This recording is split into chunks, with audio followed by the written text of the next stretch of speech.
Hello, my name is Chris Hilton, and I am the instructor for English 190 Research and Persuasion. And this video is made to help you through Module 1. Two things that you should know. First of all, this video is a little bit longer than the average video will be for the modules. And that's because this is the first module, so there's a lot more information that I need to make sure that you have. And secondly, in case there are students who have not taken an online class through Southern New Hampshire or who have not taken an online class at all, there's additional information that they need to get up to speed. So keep in mind that you can always fast forward these videos, you can pause them, you can rewind, and there's closed captioning available if you click on the CC at the bottom of the YouTube video screen.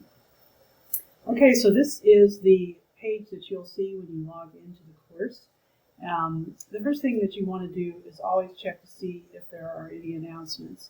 And to do that, you want to click on Course Menus, the down arrow, then Announcements.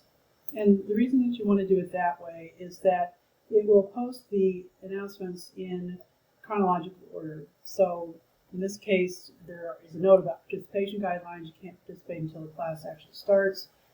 There's a welcome video, welcome information, how to get started, etc. And so when the course actually begins, I will be posting the Module 1 announcement on the first day of class, and it will appear again in chronological order with the newest one first. What we want to do today is actually go to Module 1, so we'll click on the course menu down arrow again and click on Learning Modules, and then on Module 1. And that takes us to the first screen in the module. And as you proceed through the course, you'll notice that the modules are all pretty much the same in the way that they're organized. There'll always be an introduction, there'll be a guide, there'll be a resources page, there will be assignment information. So you pretty much will familiarize yourself with how that is set up, and expect that each module will look fairly similar. A couple things I want to say about the announcements. The announcements are intended to give you specific information, sometimes things that aren't included in the online materials, as well as tips and encouragement and whatever I can provide to help you through the module. Announcements are not optional reading. They are required reading because there are important things that sometimes are not included in the online materials, and those will appear in the announcements. So it's very important that you check the announcements, not only at the beginning of the module, but every time that you log in, because I usually do two to three modules, or 2 to 3 announcements per week. One at the beginning of the module week, and then one usually about halfway through. So be sure that you're checking each time you log in. It's recommended that you log in at least several times a week. Some students actually encourage you to log in every day. That way you're aware of any announcements, emails, things like that. And they also say that it really helps if you work on the course every day, even if it's only for 20 minutes or an hour, during your lunch break, after your kids go to bed, whatever. So that you're not overwhelmed and waiting until the weekends to do your assignments and reading. Unfortunately, most students, partly due to their schedules and their other responsibilities, do most of their work on the weekends, and specifically on Sunday afternoon and evening.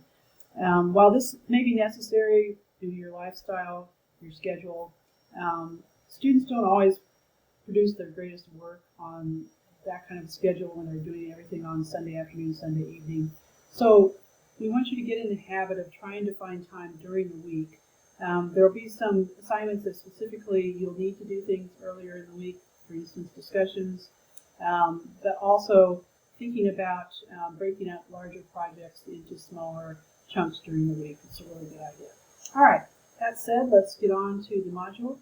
We're going to start with Module 1 Introduction. And as I said, pretty much the modules will be organized in the same fashion throughout the course. So we have learning objectives, the module overview, which says just what it says. Overview gives you an idea of what this module focuses on. what it will cover. Include some tips for success. These are always really helpful. And then finally, module at a glance, which I really like because it's a step-by-step plan for moving through the module successfully. Tells you what to do and in what order to do it. And for most of us, that's very helpful. At first, especially in a new course, the amount of information that you're receiving can seem overwhelming, feel overwhelming. And so the module at a glance always will give you something really specific in terms of how you can break it down into smaller parts, what order to do it in order to be successful. You can click on the arrows at either the top or the bottom to move to the next page. What follows then is the Module 1 guide. And what this page does is provide more detail on what this module is going to focus on. This first module has us getting started on thinking about critical reading and research, and also identifying and developing a research question. This reading is really important because it does provide you with more information about each part of what you're going to do in the assignments. Understanding the purpose, how research is used in persuasion, selecting a source and identifying a topic that will be part of one of the assignments, assignment 1-2. Developing a research question. We need to know what a research question is, how it's formed, why it's important in your research process as well as the writing process. And then how is a research question different from a thesis statement? You might not have ever thought about that. But it's also important to know because there are different parts of the overall writing process. And then finally on this page is a really important topic, AI usage in academic writing. Please read this paragraph carefully. Also be aware that there is a module. I'm going to scroll back up to the top, click on course menu again, learning modules. And at the very bottom of the list of modules in this course, there's a module called Generative AI Support. It's important that you click on this and that you read the information that's available here. We're very aware that AI is everywhere. And it's not something that you absolutely cannot use, but you need to know how to use it correctly and ethically in an academic setting. And so this module, along with the paragraph in Module 1, gives you more detail about what that means.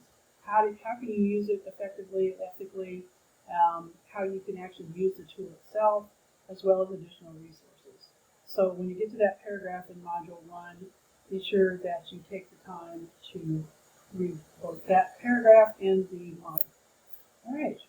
Then next, we'll click on the right arrow again, and it will take us to the next page called Resources, Getting Started with Research, and specifically required resources. This is the page where all your reading assignments will appear.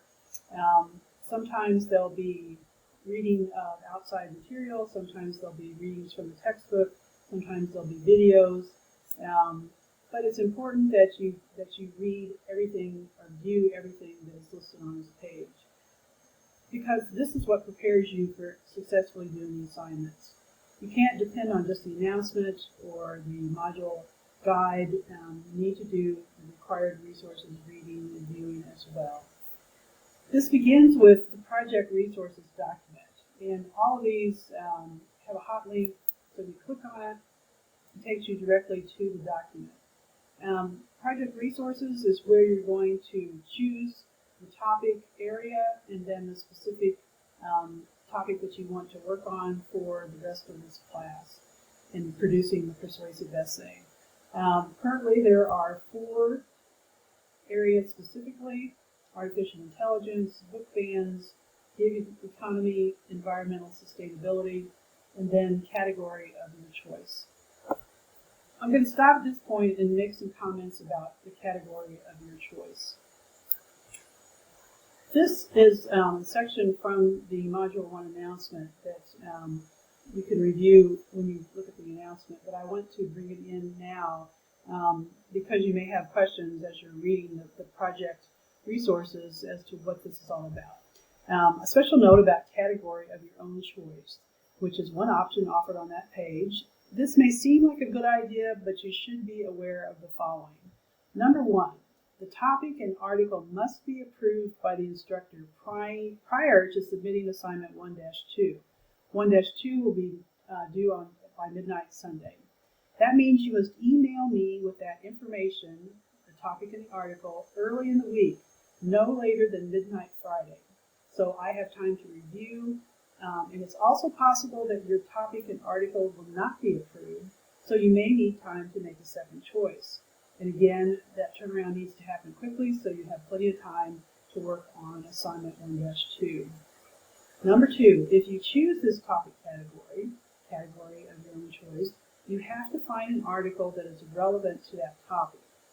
Again, you have to notify your instructor by email early in the week, no later than midnight Friday. That means you will need to do research early in order to complete the email information. Below is a link to a video showing how to do quick research at the SMHU Shapiro Library. All research for this assignment and for all assignments in this course must use only SMHU library databases. You can't use general search engines or anything else that you might have online. You must get articles from the SMHU library databases. Okay, so this appears in the announcement, so you're able to go back and review it. But I wanted to point it out to you up front so that you're aware that if you choose category of your own choice, there are additional requirements that may require more work from you. So you have the 4 categories. Within each of those categories, you have an article listed that you can click on, and it will take you directly to the article. There are specific instructions here at the top about reading the articles and how you're going to use them in terms of selecting a topic. So be sure that you read this information first so that you fully understand what it is that you're trying to do with this list. So that's the project resources document. Then we have some textbook readings. The textbook is How to Write Anything, and that has been connected for you through the Macmillan Achieve when you signed up for your textbook, your e-textbook. This is what you have links to directly to that textbook. This one will tell you specifically the section that you're supposed to read, and that is all that appears when you click on this. So let's take a look at what I'm talking about.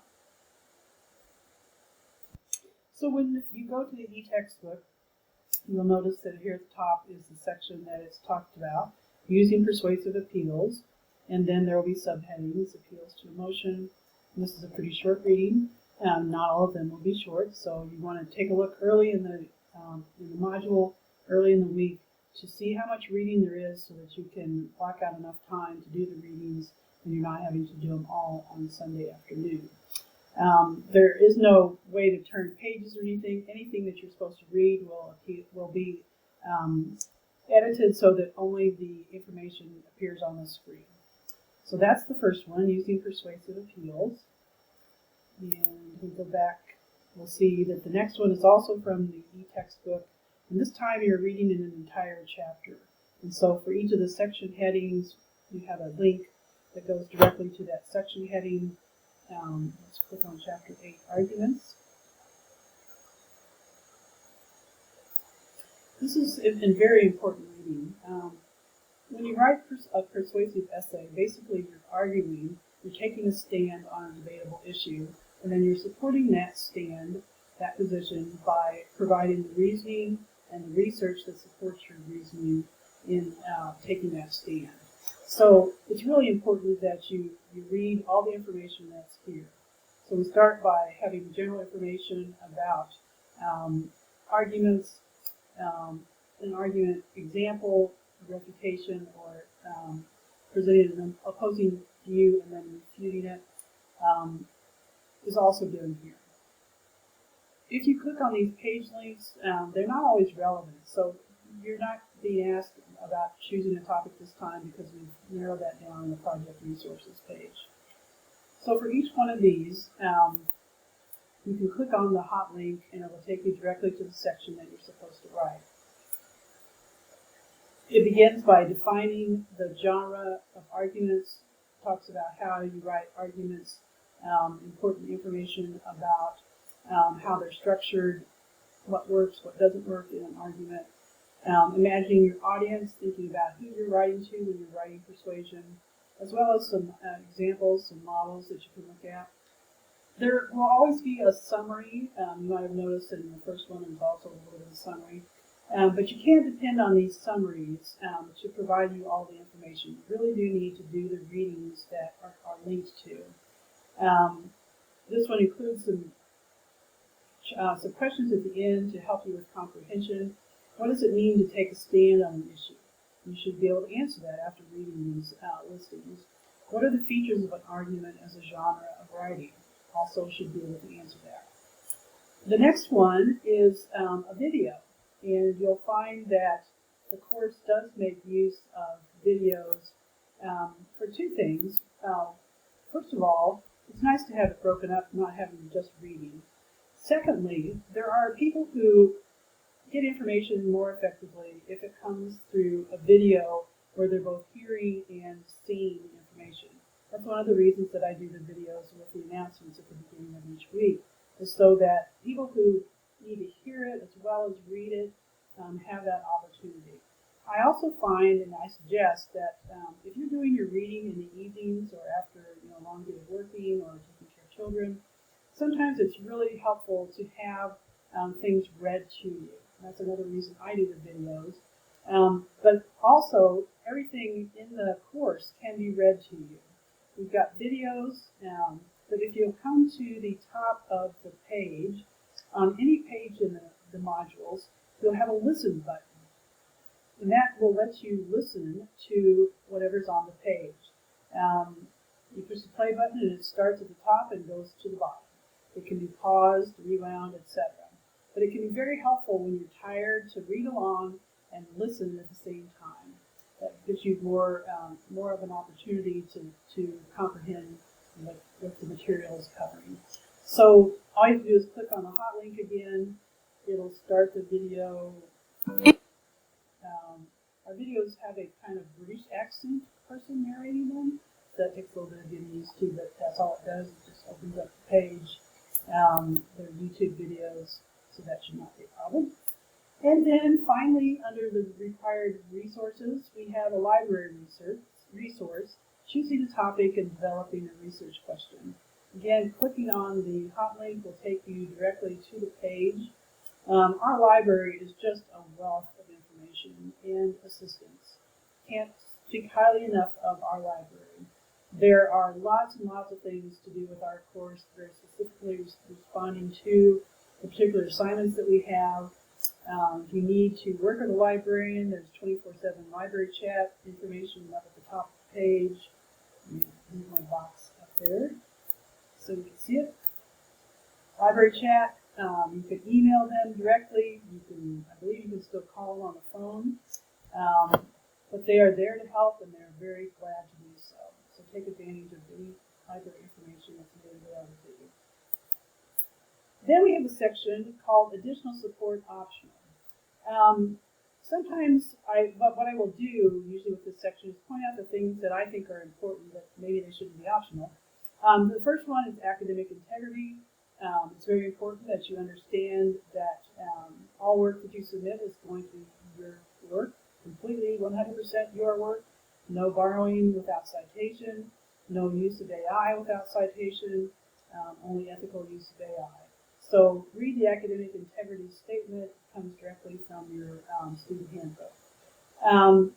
Then the rest of them are somewhat relevant. What is a citation management tool? You may use one of those when you do citations. Anytime you borrow words or ideas from an outside source, you need to cite it.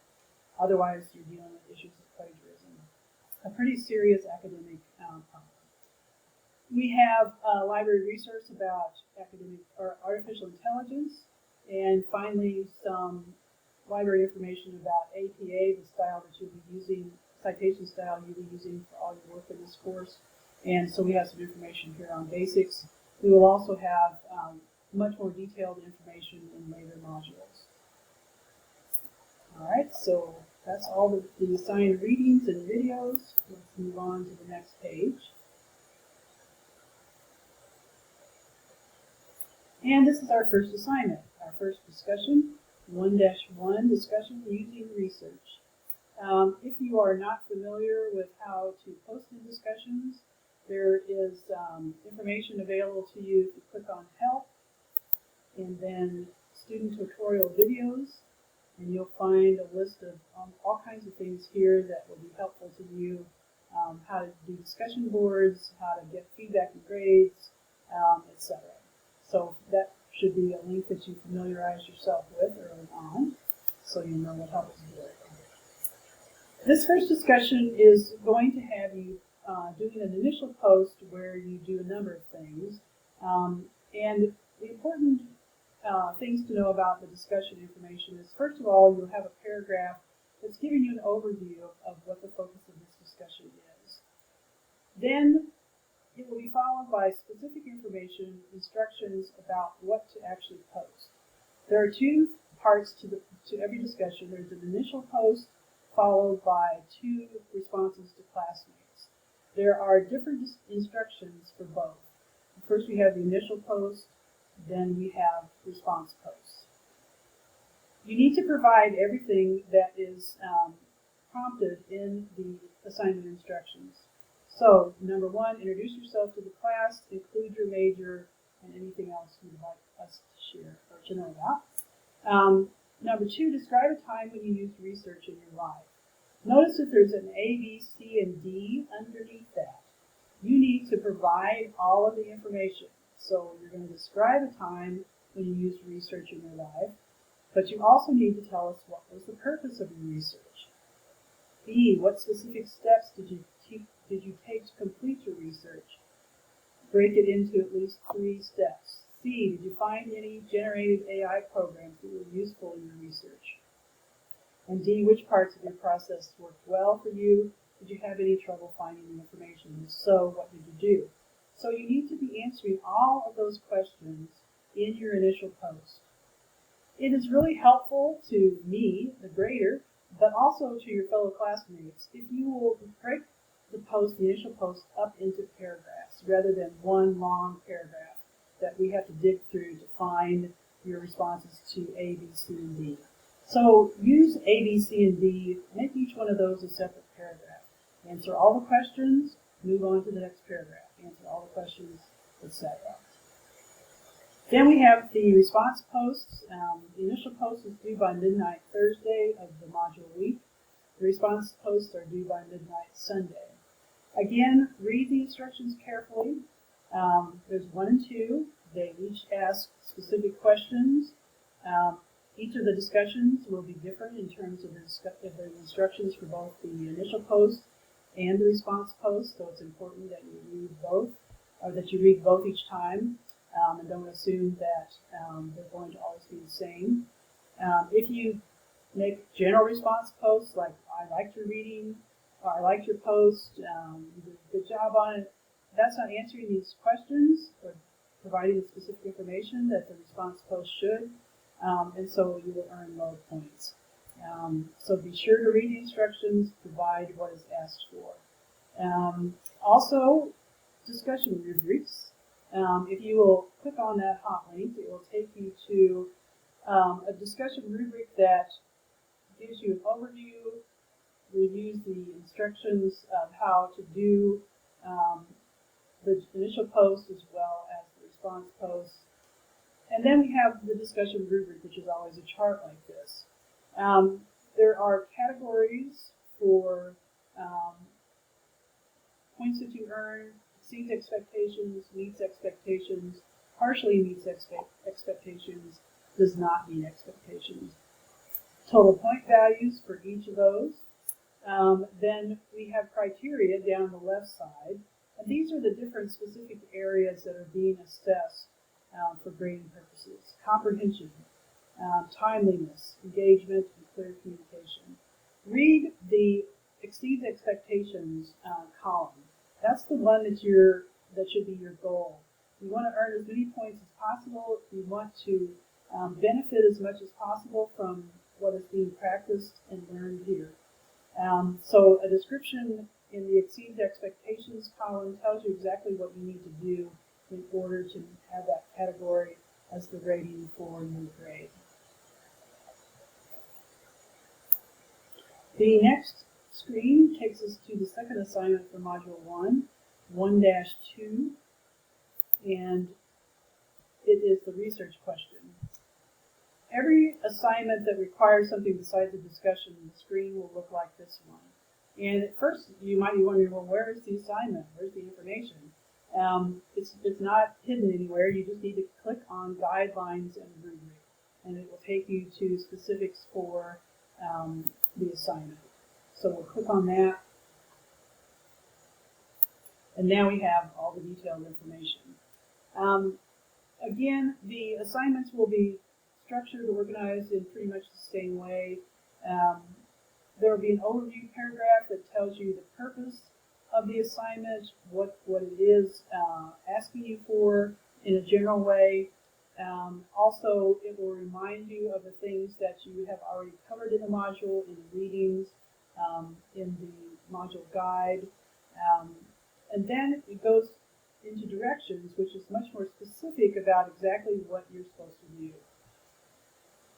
Take advantage of this list of directions.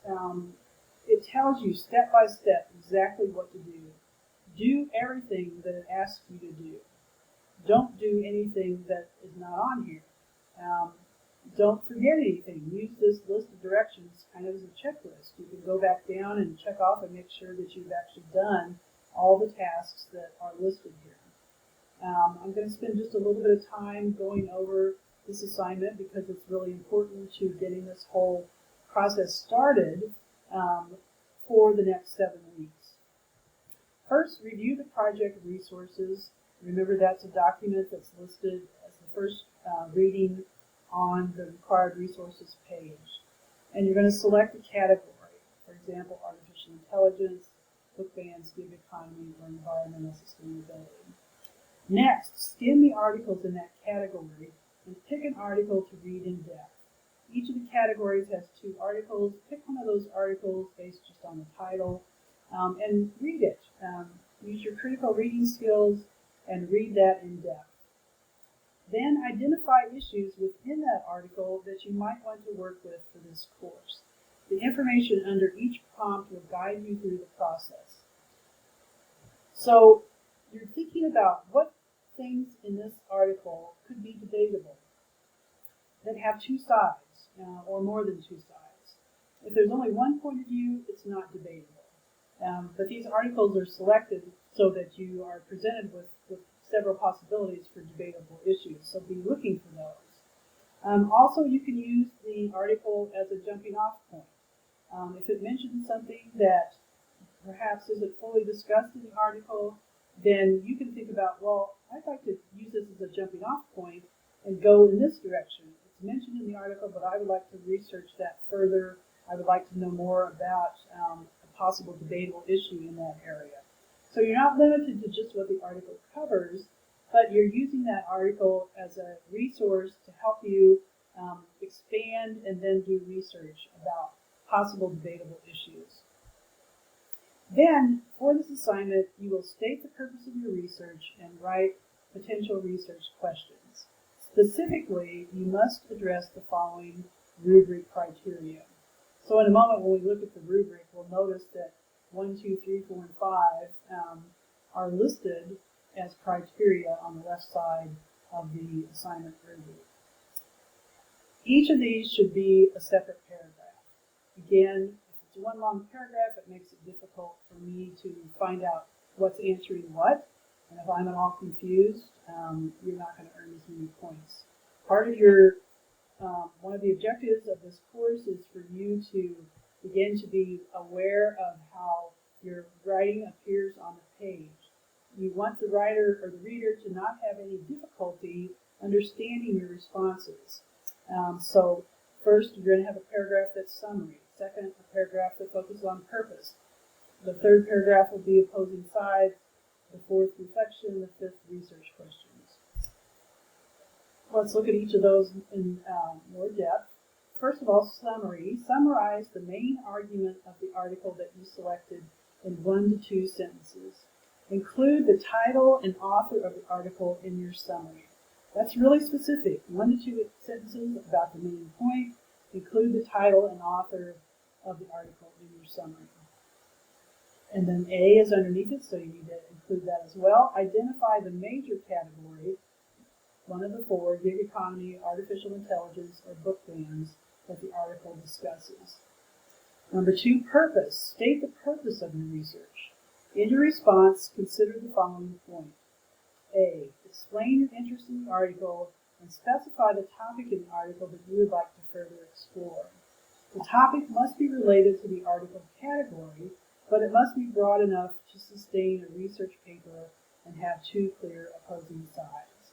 So you need to be sure that you provide all of that information in your paragraph on purpose.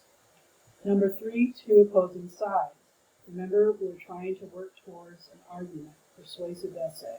So we need to have debatable issues. In order to determine if it's debatable, we need to be able to identify 2 opposing sides.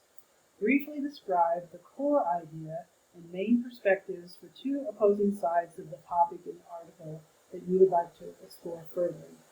So if you're using it as a jumping off point, what would be the 2 sides, 2 different points of view on that debatable issue?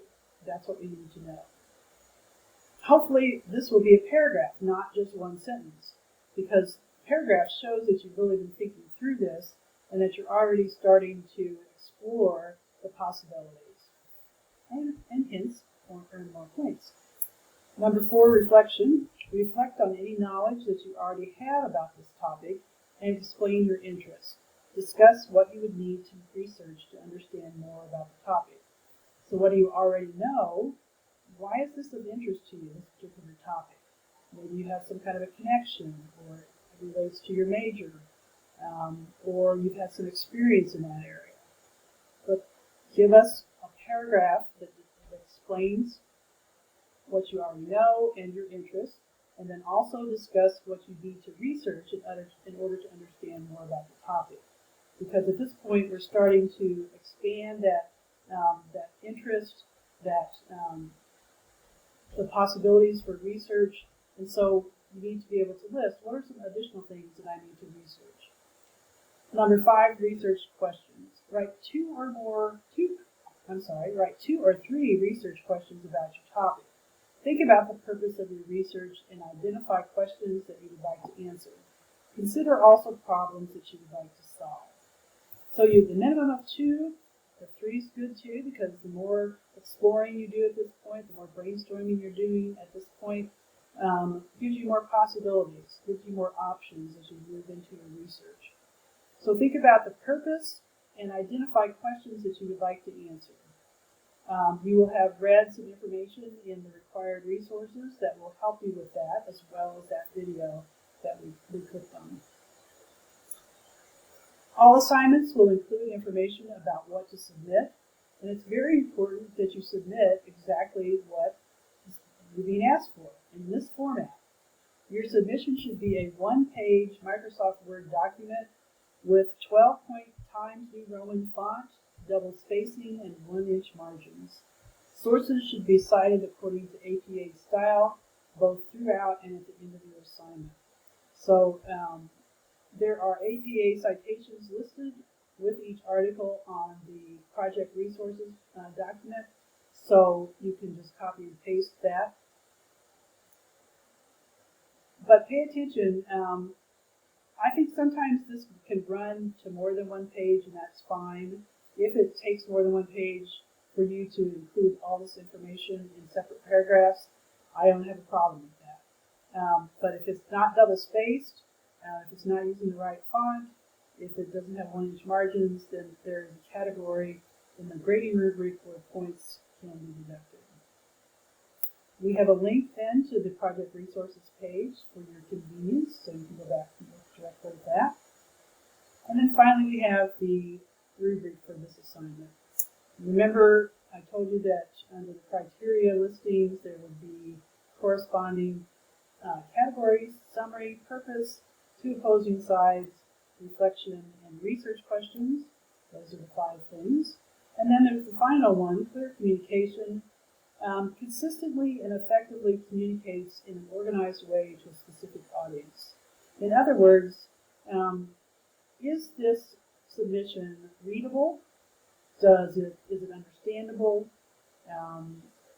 Is it following the what to submit information or the instructions? Those are all categories that are important for the clear communication. And then again, if you'll read the needs expectations descriptions for each criteria, that will give you specific information about how to earn 100% points on that criteria. All right, that is all of the assignments for Module 1. If you have questions, you can ask them in the general questions discussion. We'll go to that really quickly. Click on Course Menu, Discussions, General Questions Discussions. It's a place for you to start a new thread, enter a subject, type the question in the text box, and then click on Post, and I will respond to that as soon as I can. Usually it's just a couple hours at most. However, it's during the night. You'll have to wait until the next day. And I do check my discussion questions and emails, or general questions and emails first thing when I start working. Okay, so that's everything that I have for Module 1. Again, don't forget that you can fast forward, pause, reverse, rewinding, all things to help you in using this video to help you through the assignments. I think that it's useful to do two things. Some people will print out the announcements and have that beside them if they're working through the module. That's one possibility.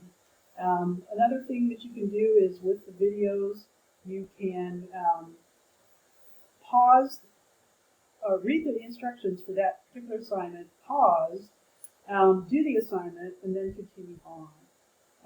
And that way you have information fresh as you're working on the assignment. Some people listen to the whole thing, the whole announcement video at the beginning of the week and then use it in sections as they actually do the work. So those are some possibilities. Again, if you have questions, there's the general questions, and I'm always available through email.